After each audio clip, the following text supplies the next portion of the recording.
Hey, what's up everybody? Welcome back to another Cinema 4D tutorial. Today we're going to be talking about low poly modeling. Now I know a lot of YouTubers have already kind of talked about this, but I wanted to talk about it and hopefully maybe you'll pick up some new tips and techniques in the process of doing so. So we're going to be kind of covering how to create some of this water that you see here and this island and this mountain and some of these clouds and various objects in the scene. You'll see that we've got a couple little sailboats over here and we've got an airplane which took some time to model. It really isn't as complex as it might look here in the picture. But without further ado, let's go ahead and get started. Now, I might be flipping back and forth quite a bit since I kind of did this on the fly, just to reference some of the things that I did, because I want to try to mimic at least part of this scene. So just a little bit of a heads up. Let's go ahead and jump into a new project here, though. And I've already got my plane started. So this is going to be the water. This is going to be the ocean. Since we're kind of going for an island type look, like what you just saw, we need some water. So what we're going to do is we're going to start off with this plane. And within the plane, you can find the plane right up in here. If it's not already in your scene, we're going to click on it, go to the object tab. And what we can do is play around with the width and height and get this exactly to whatever we want. I'm just going to leave it at 400 by 400 right now, and then the width and height segments I'm not even going to touch. I'm just going to leave those at 20 by 20. So what we're going to do to create this low polygon look is, number one, get rid of this Fong tag over here. So we can just select that and then press delete on our keyboard. And basically, if you don't know what the Fong tag does, is it smooths every edge on an object. So it'll make objects look round.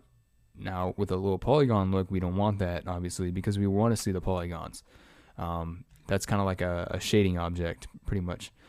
So we'll just get rid of that.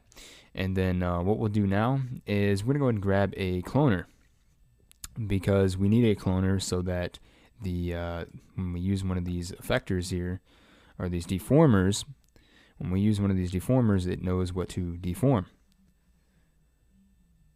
So let's go ahead and take the plane, let's go to MoGraph, and let's grab a cloner, and then we'll just drag and drop the plane into the cloner. Now by default, you're going to see 3 of them pop up.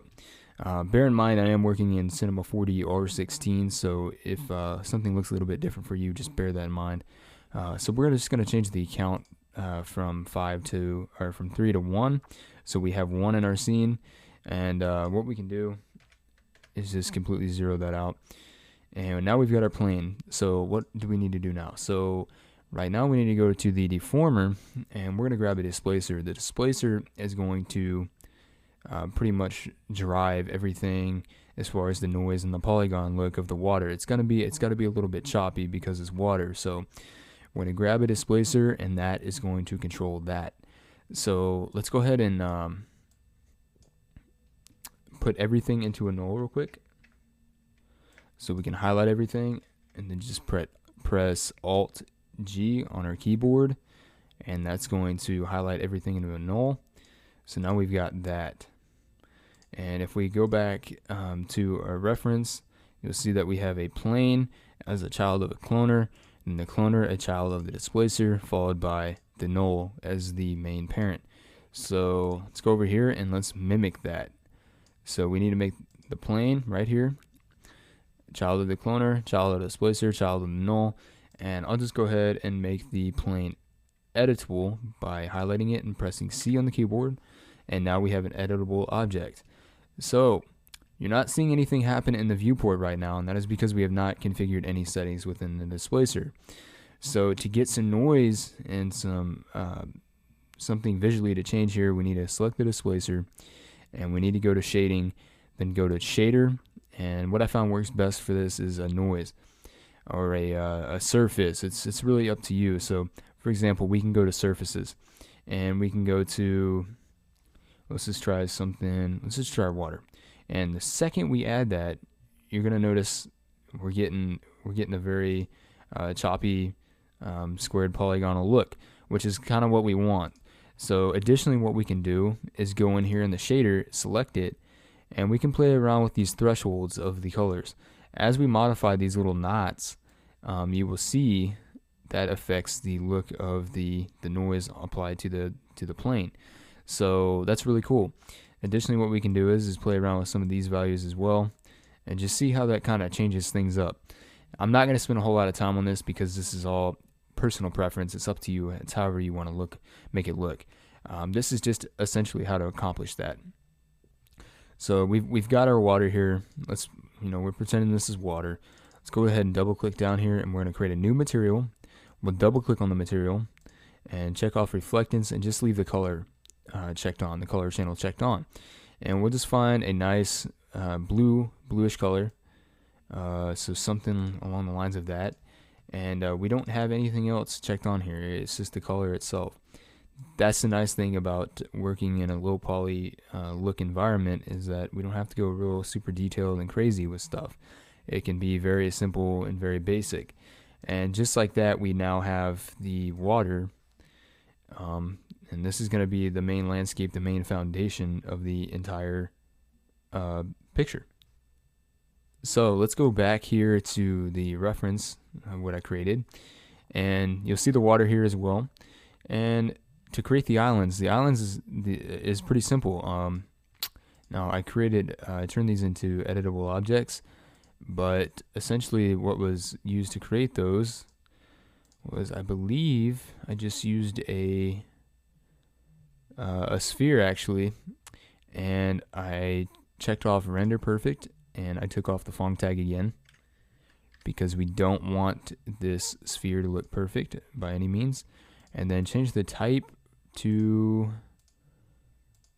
I think it was icosahedron maybe, and then just reduced the segments until I got something that was something that I wanted pretty much. Additionally, you can choose all these different types to kind of get the look that you want. And then what I did is I made the sphere editable by pressing C on the keyboard. And what this allows me to do is smush the sphere and make an interesting shape out of it, kind of mold it the way I want it. And basically just did something like that. And then I pressed the Command C, Command V keys with the sphere selected. And what that allows me to do is kind of duplicate it. From here, I can shrink the entire object, just scale it down, and move it around like so. And that's basically how you get a simple island going on. At least with this style, you can make this as big and as grand and as great as you want it to be, really. But let's just pretend that that is our island right now. And actually, I might make this a little bit bigger by stretching that out. And then let's move this over a little bit. And let's pretend that's the island. So additionally, to clean this up a little bit again, I'm going to highlight both objects, press Alt and then G on the keyboard at the same time to group those into a null. So this just makes things a little bit cleaner. And what I'll do is double click on this in the hierarchy. And I'm just going to name it Island, if I can spell. And then we're going to call this the water. And this just makes things a little bit easier to visually see and make adjustments to, which is really nice. So we have our islands and we have our water. So what we can do now is double click and create a new material. We can even duplicate the other material if we really wanted to.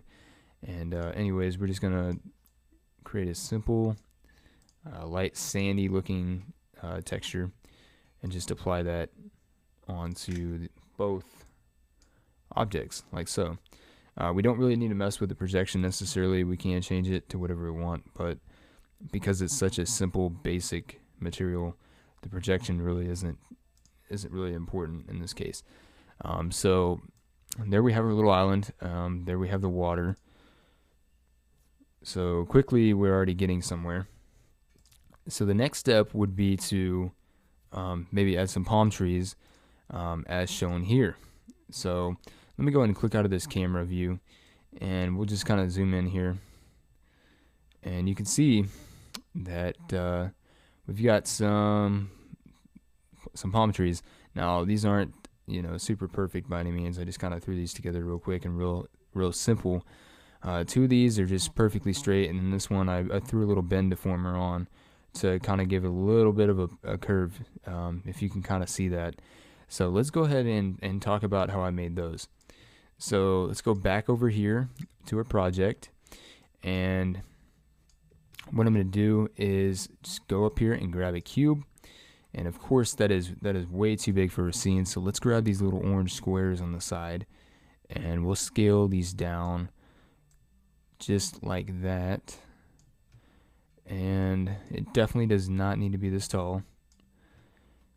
And we'll zoom in here using the scroll wheel on the mouse, and still pretty big for the island. So we want this to kind of all be to scale and to kind of make sense. And I want this to be a little bit more square. All right, so something like that. I won't spend a whole lot of time on this to save time for the tutorial, but we'll just call this the trunk. So we'll double click on that and rename it to trunk. And we need to give ourselves some segments because we want to modify this geometry a little bit. So if I start increasing the Y segments, you will see that we have these little lines popping up, which is dividing our geometry up. And we can kind of get as detailed as we want with this. We'll say 6 is a good number here. And we really don't need to mess with anything else. So right now we get to do some pretty basic modeling. So once we've divided we can always go in and add geometry to it, of course, but it just makes things a little bit easier to go ahead and split it up before we make the object editable. Once we press C on the keyboard and we make the object editable, we can't go back to the segments and just click and put in whatever value we want. We'll have to manually split up the geometry at this point. So anyways, moving on, we're going to do some pretty basic modeling here. So with the trunk selected, let's go ahead and hit the polygon mode, and you're going to see this change in the viewport. And what this is going to allow us to do is select polygons, which allows us to manipulate the geometry in the object. So if you click, that object is highlighted, and we can now drag it and do whatever we want with it. Now, if you want to select more than one polygon at a time to manipulate, we can go up to the live selection tool here and just hold down shift while you do it. Actually, let me click off this real quick. Select the live selection tool and then hold down shift and highlight, and you can continue holding shift and rotate around the viewport and highlight other polygons like so. That is one way to do it if you want to select more than one. Now with a setup like this, we can also just go up to select and then go to ring selection and then select one group of polygons, and look at that, it automatically selects all 4 polygons for us. So in this case it would be smarter to use the ring selection because it just makes more sense. And right now what we can do is we can just grab the scale tool and we can scale this up something like that, just to kind of give it a palm tree kind of feel. I should definitely know what a palm tree looks like. I am located in Central Florida, so there's definitely plenty of them down here. So we'll see what I can do. Let's go back up to select, make sure we have a ring selection, and select that. And we'll make sure, go back to live selection, hold down shift, and select this top piece as well. Grab the scale tool again, and we'll just scale this top part down a little bit. And this is low poly, so this isn't going to be detailed at all by any means, but we're just trying to get away from a generic perfectly square rectangular shape, just make it a little bit more interesting to look at. But for now, we'll say that is the trunk of the palm tree. So we have our trunk. So what do we need to do now? Let's just go ahead and double click down here to create a new texture. We'll go to color, and we'll just grab a brownish, tannish palm tree kind of color. And we'll say that's good. So we'll grab that texture and we'll just throw it on the trunk. Just for the heck of it, change the projection to cubic, and boom. So now we've got a low poly palm tree trunk, or whatever you want to call it. So how do we go about creating the actual leaves on the palm tree? Well, we can be really simple and basic and kind of cheat a little bit and not make this super realistic, because it is low poly. It's not meant to look realistic, which is nice. So what we'll do up here is go to the primitive object icon, and we'll just grab a simple polygon. And what this is going to do is exactly what it says. It's just going to give us a basic polygon. Now, what we can do from here is select the polygon and select the triangle button. And once we do that, we kind of have, well, we have a triangle, and it looks a little bit more palm tree like, which fits with this art style if we're going for a palm tree look, at least in my opinion. Now, this is way too big, of course, so we can grab this little dot and kind of scale it down, make it a little bit more narrow, something like that, and then we'll just grab the scale tool and scale the whole object down itself. And something like that. Maybe that's a little bit too big, I don't know. If you guys are working on this as an actual project and taking it seriously, you can spend a lot more time with this, of course. But for now, we'll say that's good. Now, if you go back here to the reference project that I did, there's quite a few leaves here. It's just kind of the style I decided to go with. Thought it looked kind of interesting. Now, to clone every single one of them and then line them up like that would take forever. Luckily, we have the cloner object, and there's different modes we can set that will do this for us. So if I go to the first palm tree here, and these are all just duplicates, and I go to the cloner, yes, I spelled trunk incorrectly. We can go here and look, we've got the mode set to radial, and then we've got our count and then our radius. So I'll explain more in depth on exactly which one does which right now. So let's jump into our project, back into our project. We'll go to polygon, and actually if you just hold down Alt on the keyboard with the polygon object selected in our scene, you go to MoGraph and select MoGraph Cloner. Look at that. It automatically makes the polygon a child of the cloner, which is pretty cool. So right now the mode is set to linear by default. We need this set to radial because this needs to be radial. Now you'll notice these are not in the correct orientation. We need these flat.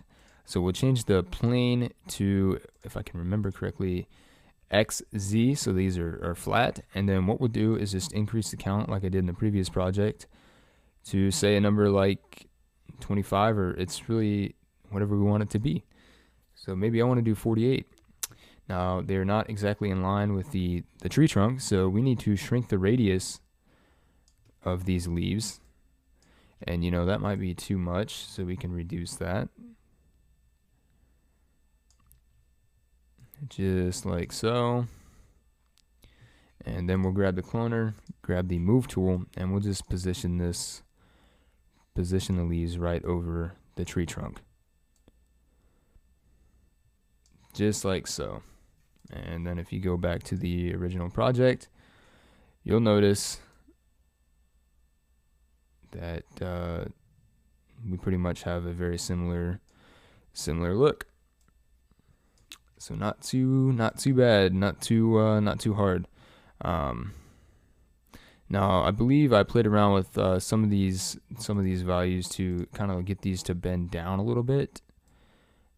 It might be the offset.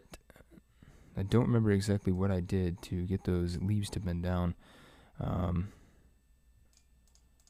That's the fun part about working with Cinema 4D is you just sometimes you do things and you don't remember how you did them. But that's really not important. Anyways, we'll say that's our palm tree. And there we go. So now we've got to have leaves for this. I'll worry about that later.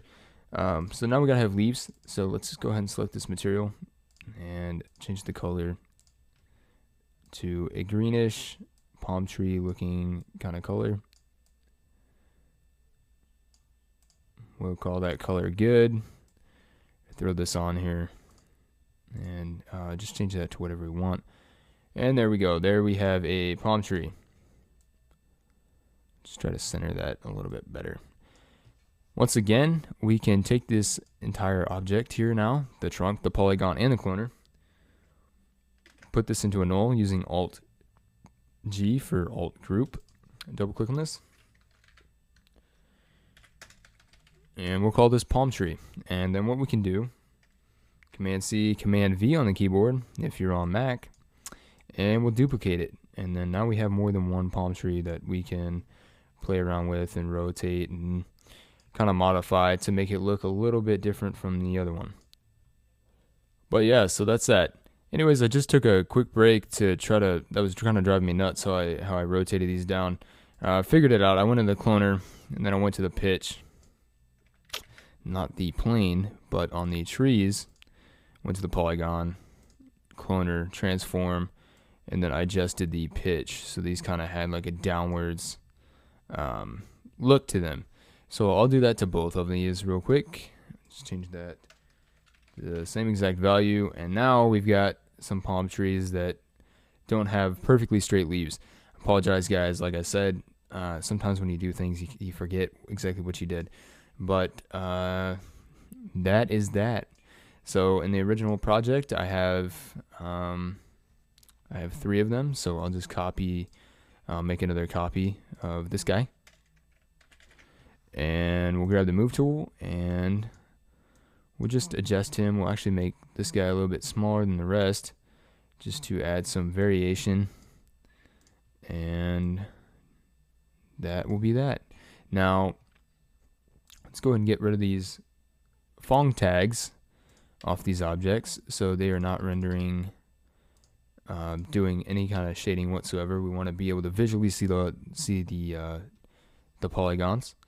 And there we go. There's our 3 palm trees. There's our little island and our little body of water. If we give that a quick render preview, you can kind of visualize it a little bit better. Of course, it looks like crap right now because we don't have any lighting or anything going on, but we will get to that. The next thing I want to do is kind of model some mountains. Mountains are pretty easy to model with Cinema 4D as far as low poly style. What we'll do is go up to the primitive object icon, grab a landscape, and of course this landscape is way too big at this point in time. And we'll just scale that down, and what I'm going to do is move this over here. Just like that. Let's click the landscape, and we've got all these different options. If you've never really messed with this might look really intimidating to you at first, but it's really not too bad. The first step is to decrease our segments. We want this low poly, so the more segments we have, the worse this is going to look. So we'll reduce that to say 15 or 20, it just depends. But for right now, that's a good number. Secondly, we'll get rid of the Phong tag again. And what we'll do here is we can play around with the rough furrows and the fine furrows. And this is going to kind of fine tune our points and kind of how the landscape generally looks. Now what we can do next is modify the sea level. So if we put the sea level at 100%, it's perfectly flat. If we put this down to 0, it's more rugged and more rigid. Additionally, we can play with the plateau level like so. So we can fine tune that, and then we can also just drag these points just like so to kind of get the look that we're going for. So we'll call this one mountain, and it actually isn't quite big enough. I want it a little bit bigger. So yeah, you just got to play around with these values. You can do seeds too. You can play around with the seeds, and that'll give you a completely different look every time. Kind of like 0. So we're gonna leave it at 0. I think this is good. I'm not gonna spend a whole lot of time on this. Anyways, we have our landscape now. If we give a quick render preview, you will see that that's gonna be our mountain. So what we're gonna do is double click on this. We're going to call that mountain. So let's grab a basic brown texture, create a basic brown texture for our mountain. And we'll call that color good. And we'll just throw that on there. And now we have a brown mountain. However, to kind of sell the look of a mountain, we need some snow on top of it. And to accomplish that is actually very simple. We're just going to copy and paste this mountain. And then what we'll do is just shrink it down and bring it up a little bit. And to kind of cheat a little bit, we might rotate it some. And this is just going to very quickly and easily allow us to add some snow, quote unquote, and kind of sell this effect. So we'll rename this and call it snow. But we need to get rid of this brown texture, of course, and that will kind of help you visually see this a little bit better. Now, these perfectly straight edges don't look quite right. Of course, this doesn't look good. So to get rid of those, just press C on the object to make this editable. We'll go to polygon mode. We'll grab our live selection tool, and then we can come over here and we can just highlight kind of randomly and delete these polygons, and this will get us away from the perfect edges that you're seeing, and we'll kind of conceal that this is a duplicate a little bit better. Like I said, this is low poly, so we don't have to worry about being super perfect, and it's all about perspective. Unless this is an animation, you might want to spend more time on it, but from the perspective that I'm probably going to have this sitting at, I can probably sell it from right here. See, I don't really have to worry about what's going on behind here, because from the perspective, you're not going to see it anyway, so it doesn't really matter. Notice you might see this here in the back a little bit, so what I'll do is get rid of that. And then that's good. So from this perspective, we got a pretty nice looking mountain. We just need some snow for it, so we'll double click and create a new material, get rid of the reflectance channel, and just make this material white, and then slap that on there, and then boom, we've got some snow on top of our mountain, just like that. Pretty quick and simple. And to better organize this, we'll put these two objects into a null.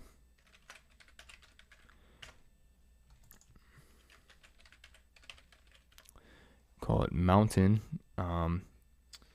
Then Control C, Control V, Command C, Command V. We can duplicate this and kind of play around with it, try to get a different perspective.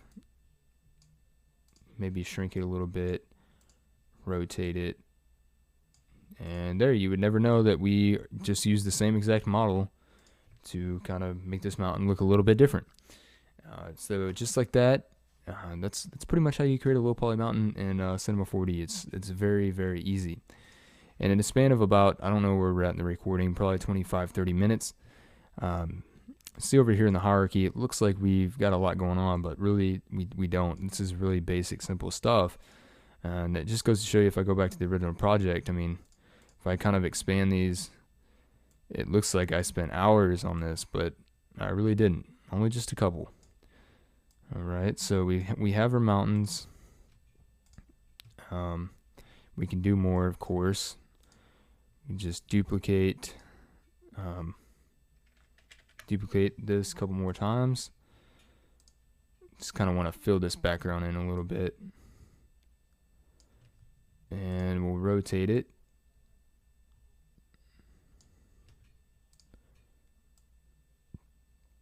Like so. And it looks like we're still picking up on some of the polys back here, so I'll select this, grab the live selection tool, and just get rid of this. And then depending on the perspective, you can kind of conceal that. But anyways, that's going to be our mountains. We'll call that good for now. So now we just need some clouds. So how did I model the clouds? The clouds are done with a platonic, essentially. I made these off of platonic, then put them in a cloner, then threw that into a displacer again to displace the geometry of the platonic, and then just kind of group these into a null. So let me go back to the project here, and we'll grab a platonic object. Make sure our model mode is selected, so we're selecting the entire model, and we'll just shrink this down to something that makes a little bit more sense for a scene, something not super huge. And we can change the type to anything we want here. I think I used Bucky as the type for these clouds just because it gave me a little bit more geometry to displace. And additionally, we can modify these segments, but I think 1 is going to be plenty for this. And what we'll do is take the platonic, hold down Alt on the keyboard, go to MoGraph, go to cloner, drag and drop that into a cloner automatically, and we'll reduce the count to 1. Of course, there's other things we could do with this, but for now we'll just leave it at 1. And let's see, what else do we need to do. I think that is it. So once again, we'll hold Alt, click on Displacer up here, and that will automatically make the platonic child of the cloner, and a cloner the child of the displacer. So the displacer is the main parent object, and then at this point we can grab the displacer, press Alt G, and that is going to make the null the main parent of all these objects. So once we have that, we are pretty much ready to start displacing the geometry. So what we're going to do is go to shading, the shader, go to noise, and immediately just adding a simple noise on there, we're already displacing the geometry. Additionally, you have all these different presets, I guess you could call them. It's just all about kind of finding the right one. There's a million different values you can play around with here to adjust the look of this.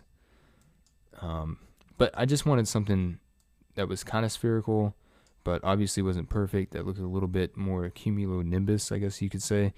A little bit more volume to it. So we'll say that's a good little cloud. So we'll call this a cloud, of course. And since most of us think of clouds being white, unless it's a very stormy day, they might be a little grayish black looking. We're just going to throw a white texture on here, the same texture we use for snow. And then because, we're in the mountains, there's going to be clouds surrounding the mountains. And once we've got this, we can scale it up and kind of do what we want with it. Now you'll notice when I do that, it's kind of affecting the noise and how that looks. If you want it to scale a different way, you could just highlight everything like that and then scale it. And that'll change it up slightly, but we'll call that good. Now everything's in a group. We can just select the group, Command C, Command V, and we will duplicate this. And right now, the object isn't editable, so it's procedural. So as we scale it, you'll see that we can still get a different randomized look.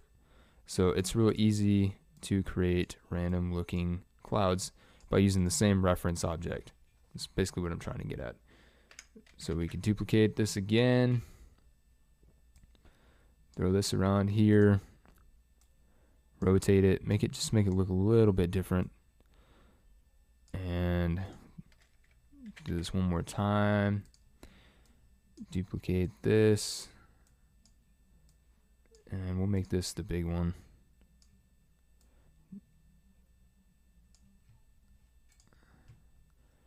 Of course, this looks kind of cruddy right now because I'm running through this pretty fast, but main point is just to kind of show you how this is accomplished.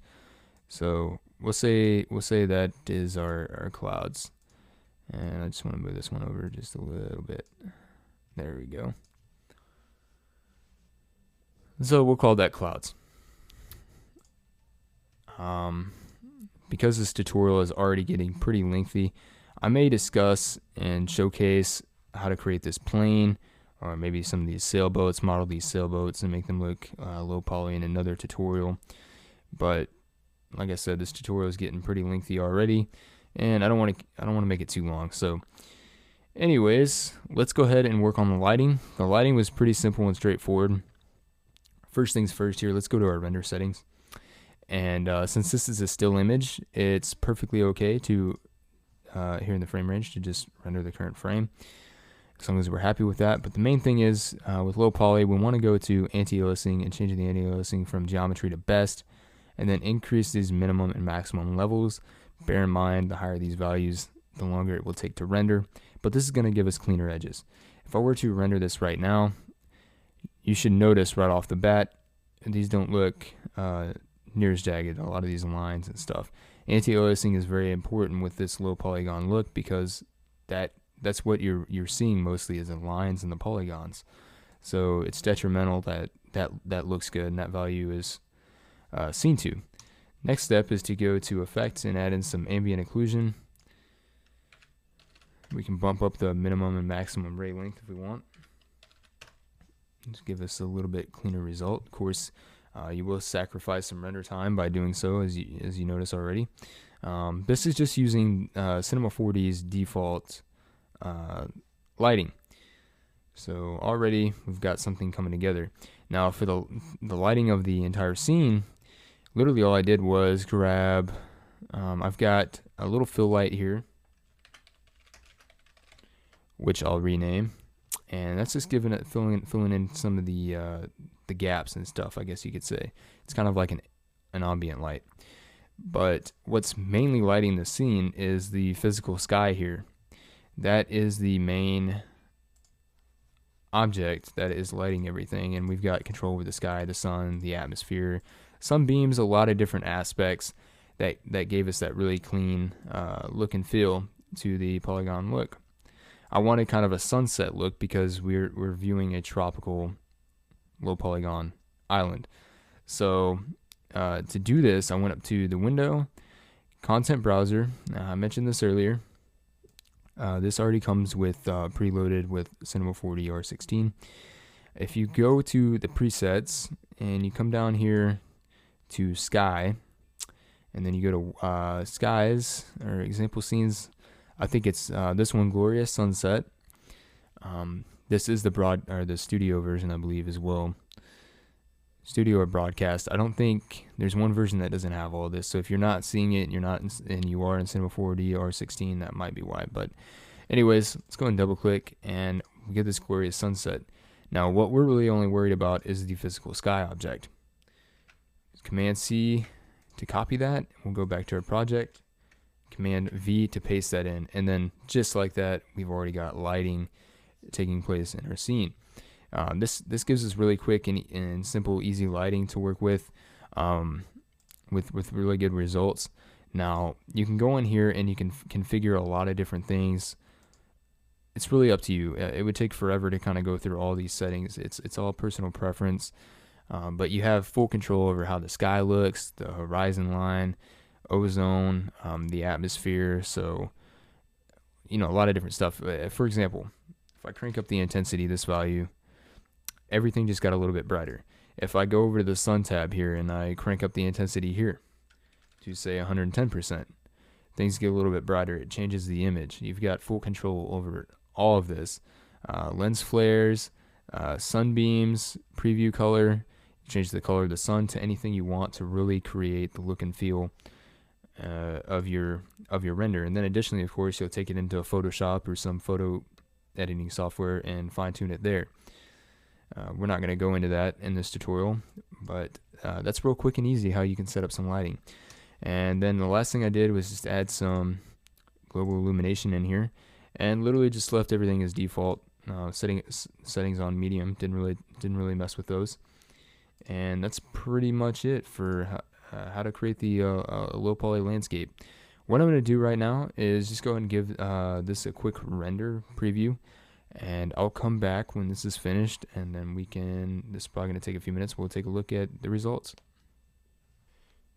There you have it, guys. That is what the almost final product looks like. Now I added in a couple sailboats and a plane, and I might add in some other objects just so it's a little bit more interesting to look at, because this is maybe not quite enough stuff going on, but still the main purpose of this tutorial was to teach you the tips and techniques on how to achieve this low poly look, and yeah, just kind of show you how the workflow works and what it looks like. So pretty exciting stuff. I really like this art style. It's really cool. I'm trying to think what else. Oh yeah, thank you to everybody that saw the last video that I posted and contributed to offering me ideas and suggestions. I have those in a book, and I am going through them currently and figuring out which ones would be the best for the channel, and there's a lot of them. So thank you guys once again for that. Really appreciate it. And last but not least, I'm glad to be back. I feel great about posting this video. I hope you guys learned some new things. If you have any comments, questions, or concerns, leave those down below. And once again, thank you for watching. If you're subscribed, thank you, And I will see you guys soon. Hope everybody has a good day.